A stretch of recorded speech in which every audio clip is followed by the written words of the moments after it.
बिस्मिल्लाहिर्रहमानिर्रहीम अस्सलाम वालेकुम। तहरीके इंसाफ के उम्मीदवारों के गिर्द घेरा तंग किया जा रहा है। उनको कागजात नामजदगी हासिल करने में बड़ी मुश्किलात का सामना है। बहुत सारे लोगों के वारंट गिरफ्तारी जारी किए जा रहे हैं। साथ ही छापों का सिलसिला तेज कर दिया गया है। अडयाला जेल के अंदर आज इमरान खान से लीगल टीम की मुलाकात हुई है और इमरान खान ने अगला क्या सरप्राइज तैयार किया हुआ है, इसकी कुछ तफसील आपके सामने रखनी है। इमरान रियाज खान का बाजियाबी के बाद आज बड़ा दबंग खताब था। ताकतवरों को क्या पैगाम दिया है, बहुत ही आंखें खोलने वाली गुफ्तगू है। इसकी तफसील भी आपके सामने रखूंगा। आर्मी चीफ इस वक्त अमेरिका के दौरे पर है और अमेरिकी थिंक टैंक्स के साथ उनकी गुफ्तगू हुई है और उसके अंदर इसराइल के हवाले से जो उन्होंने स्टेटमेंट दी है, उसका पाकिस्तान की जो पॉलिसी है इसराइल के हवाले से, क्या उसमें कोई तब्दीली आई है, इसकी तफसील भी आपके सामने रखनी है। उम्मीद है आप समाप्त करेंगे और अपने कीमती फीडबैक से जरूर आगाह करेंगे। पिछले कुछ अरसे से जब से रजीम चेंज हुआ है और हमने देखा है हमारी मिलिट्री लीडरशिप भी तब्दील हुई है, फिर निगरान हुकूमत आई है और अब मौजूदा जो निगरान वजीर आजम है अनवार उल्लाह काकड़, उन्होंने चंद दिन पहले एक बयान दिया और ये बयान वैसे तो लगा कि शायद उन्होंने अपने तौर पर दिया है, लेकिन लगता है कि ये एक रियासती पॉलिसी है जिसके अंदर कुछ तब्दीली आई है। दो रियासती हल, इसका जिक्र किया उन्होंने अपनी गुफ्तगू एक इंटरव्यू के अंदर और उस वक्त उनको तनकीद का निशाना बनाया गया। कायदे आजम मोहम्मद अली जिन्नाह के हवाले से भी उन्होंने कहा कि उनकी गुफ्तगू वही नहीं है, यानी एक ऐसा बंदा जो इख्तिदार पर कब्जा करके बैठा हुआ है उसके लिए तो कुछ भी नहीं है। बानी पाकिस्तान हो या कोई हो, कौन सा उसने वोट की ताकत के जरिए आना है, वो तो एक कब्जा ग्रुप के तौर पर इस वक्त जो है निगरान हुकूमतों का स्टेटस है। लेकिन अब आर्मी चीफ जो है वो पिछले तकरीबन एक हफ्ते से अमेरिकी दौरे पर है। जो DGISI साहब हैं वो भी वहां पे थे। तो अब उस पूरे मामले के अंदर अमेरिकी थिंक टैंक्स और कुछ मीडिया के जो लोग हैं उनके साथ पाकिस्तान का जो अमेरिका में सफारत खाना है वहां पर गुफ्तगू हुई है और इस गुफ्तगू के अंदर इसराइल के हवाले से वही बात की गई है जो पहले अनवार उल्लाह काकड़ ने गुफ्तगू की है। अब इसके अंदर ISPR की तरफ से ये एक बयान जारी किया गया है। बताया गया कि आर्मी चीफ ने वाशिंगटन में पाकिस्तानी सफारत खाने में मुमताज अमरीकी थिंक टैंक्स और मीडिया नुमाइंदों के साथ खसूसी मुलाकात की है। ISPR के मुताबिक आर्मी चीफ ने मुलाकात में इलाकाई सलामती और बैनुल-अक़वामी दहशतगर्दी पर पाकिस्तान का नुक्ता नजर पेश किया है। आर्मी चीफ ने जनूबी एशिया में स्ट्रेटेजिक इस्तेहकाम के लिए पाकिस्तान का नुक्ता नजर भी उजागर किया है। बताया गया है कि आर्मी चीफ ने एक तो कश्मीर के हवाले से बताया है कि मसला कश्मीर तस्लीम शुदा तनाज़ा है, इससे कश्मीरी अवाम की उमंगों और अक़वाम मुत्तहिदा की करारदादों के मुताबिक हल होना चाहिए। और दूसरी तरफ उन्होंने कहा है कि गजा के अंदर इंसानी हमदर्दी की बुनियाद पर फौरी जंग बंदी होनी चाहिए और खित्ते में पायदार अमन के लिए दो रियासती हल का नफाज जरूरी है। अब दो रियासती का मतलब यह है, अगर पाकिस्तान का कोई आर्मी चीफ हो या हुकूमत हो, अगर वो ये दो रियासती तस्लीम करे तो इसका मतलब है कि ये इसराइल को तस्लीम करने के हवाले से एक बड़ा कदम जो है वो एक अगला कदम जो है वो उठाया जा सकता है। यानी इसराइल को जैसे तस्लीम करने वाली बात है जो कि पाकिस्तान का जो असल दरीना मौकफ रहा है, तो ये उससे कुछ हट के लग रहा है। लगता है आस्ता आस्ता जिस तरह अरब ममालिक जो है उन्होंने जिस तरह इसराइल को तस्लीम किया है, तो अगले मरले के अंदर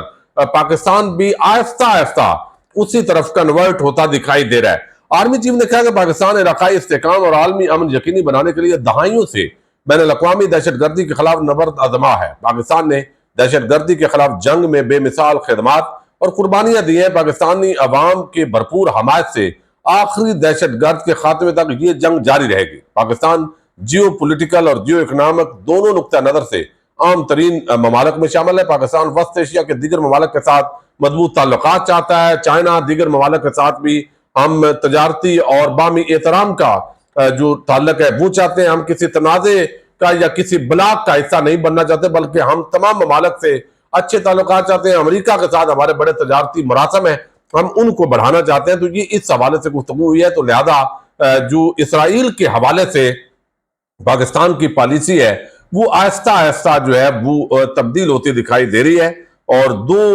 रियासती हल मुसलसल ये जो मगरब का मौकफ है उसी मौकफ पर आहिस्ता आहिस्ता पाकिस्तान जो है वो आता हुआ दिखाई दे रहा है। दूसरी तरफ आज लाहौर के अंदर बार एसोसिएशन की एक तकरीब थी और वहां पर इमरान रियाद खान जब से बादियाब हुए हैं और उनकी जो जबान है वो कदर बेहतर हुई है, लेकिन आज भी जो उनकी लुकनत है वो बड़ी डिस्टर्ब थी। वो पता चल रहा था कि पहले वाले जो उनकी गुफ्तगू का एक मजाज था, या जिस मजाज तो वही था, लेकिन जिस तरह वो गुफ्तगू एक फिल्मबदी करते थे, उनको काफी मुश्किलात पेश आ रही थी। अगरचे उन्होंने अब बहुत रिकवर किया है, तो उन्होंने दो तीन बातें बड़ी आम की हैं जो आपके सामने रखनी है।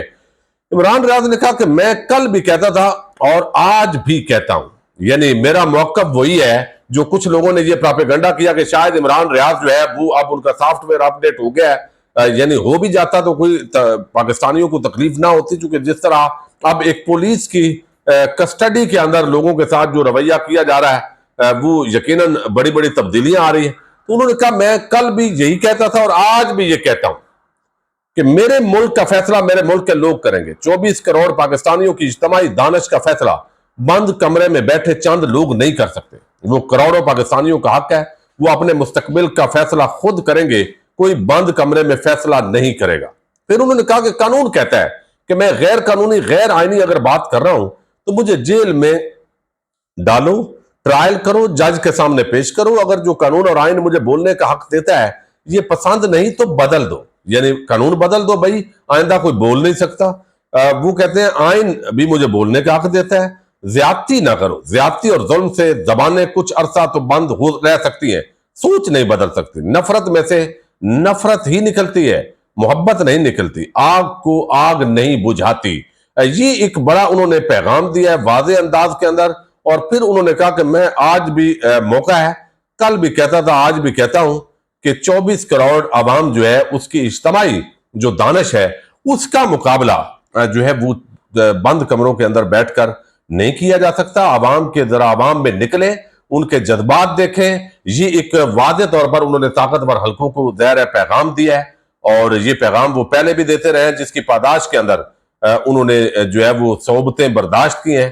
लेकिन शायद अब ऐसा ऐसा वो फिर पब्लिक के सामने आ रहे हैं, देखते हैं वो कितना अरसा बाहर रह पाते हैं। अल्लाह उनको महफूज रखे और इस तरह का जो भी जुल्म है उससे सबको अल्लाह ताला महफूज रखे। और जो इस वक्त ये हथकंडे इस्तेमाल कर रहे हैं उनका जो है वो अल्लाह ताला उनको हदायत दे।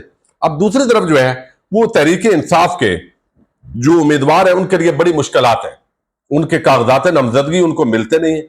वर्दी के अंदर और बगैर वर्दी के अंदर लोग मुख्तलिफ जगहों पर बिठाए गए हैं। और जिस तरह उमैर न्याजी के जो वालिद हैं उनके साथ आज हुआ, वो छीन लिए गए। फिर डॉक्यूमेंट्स जो है जो लेने के लिए गए, शाह महमूद कुरैशी का सेक्रेटरी, वो भी उससे जबरदस्ती छीन लिए गए। अब ये एक ऐसा मामला है जिसका मतलब यह है कि तहरीक इंसाफ को इलेक्शन लड़ने ही नहीं देना। तो इसको अनाउंस कर देना चाहिए कि हमने एक सुपर लाडले के साथ जो कमिटमेंट की है हमने पूरी करनी है। अब ये शेख वकास अकरम है, वो कहते हैं हमारे पेट्रोल पंप्स और फैक्ट्रियों को सील किया जा रहा है, कागजात नामजदगी लेने से रोका जा रहा है। आखिर हम किधर जाएं? हम पाकिस्तानी हैं, क्या हमें यहां पाकिस्तान में रहने और इलेक्शन लड़ने की इजाजत नहीं है? फिर आमिर मतीन साहब जो है उन्होंने आज साबर शाकर की एक ट्वीट से मियां शफीक राई जो साबक एमएनए लोधरा का, वहां उनको सियासत से उन्होंने अलहदगी का ऐलान किया और इलेक्शन ना लड़ने का ऐलान किया। उनका चेहरा बता रहा था कि वो किस तरह रो कर ये ऐलान कर रहे हैं। तो इस पर आमिर मतीन ने कहा है कि वज़ादार लोग क्या करें, इज्जत बचाएं या सियासत? ये तो नवाब काला बाग के दौर में भी नहीं हुआ था। इस शरीफ आदमी का भतीजा उठा लिया गया। अगर मियां शफीक ये ना करता तो फिर कुछ भी मुमकिन था। उस्मान डार वाला तरीका भी हो सकता था।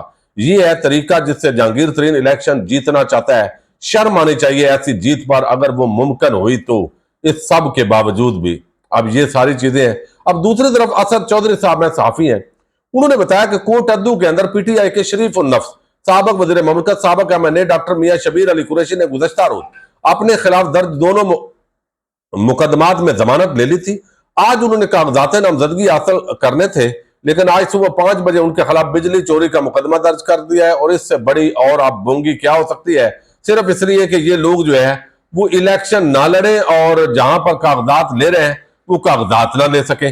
अब इस माहौल के अंदर जो है वो इमरान खान से आज जो चेयरमैन पीटीआई है मौजूदा, उनकी मुलाकात हुई है। लेकिन एक बात बता दूं, पिछली वीडियो में मैंने बताया था, क्योंकि सोशल मीडिया पर एक स्टेटमेंट जो है वो वायरल है, एक वीडियो बयान अमजद खान न्यादी कि मैं सियासत से दस्तबरदार होता हूं, मैं इलेक्शन नहीं लड़ना चाहता।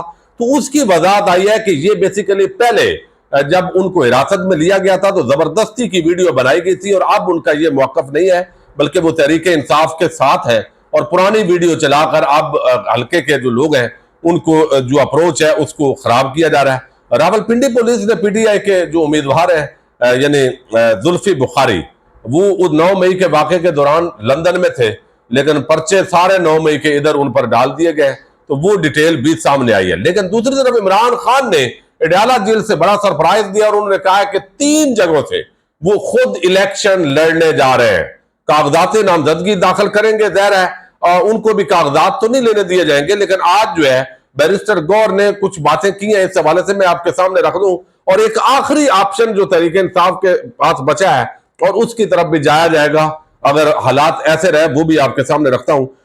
बैरिस्टर गौर ने कहा है इमरान खान से मुलाकात के बाद, उन्होंने कहा है कि फ्री एंड फेयर इलेक्शन चाहते हैं, हमारा कोई मुतालबा ऐसा नहीं कि इलेक्शन कमिश्नर इस्तीफा दे, हम बार बार कह रहे हैं लेकिन हमें कन्वेंशन करने नहीं दिया जा रहा है। अगर 25 करोड़ अवाम के हकूक पर डाका डाला जा रहा है तो चीफ जस्टिस को अपना किरदार अदा करना चाहिए। चीफ जस्टिस तो छुट्टियां मनाने चला गया है। बैरिस्टर गौर कहते हैं कि नवाज शरीफ एम्पायर के साथ मिलकर खेलते हैं, इस दफा हमारे उम्मीदवारों को मैदान में ही उतरने नहीं दिया जा रहा, हमारे लोगों से कागजात नामजदगी छीने जा रहे हैं।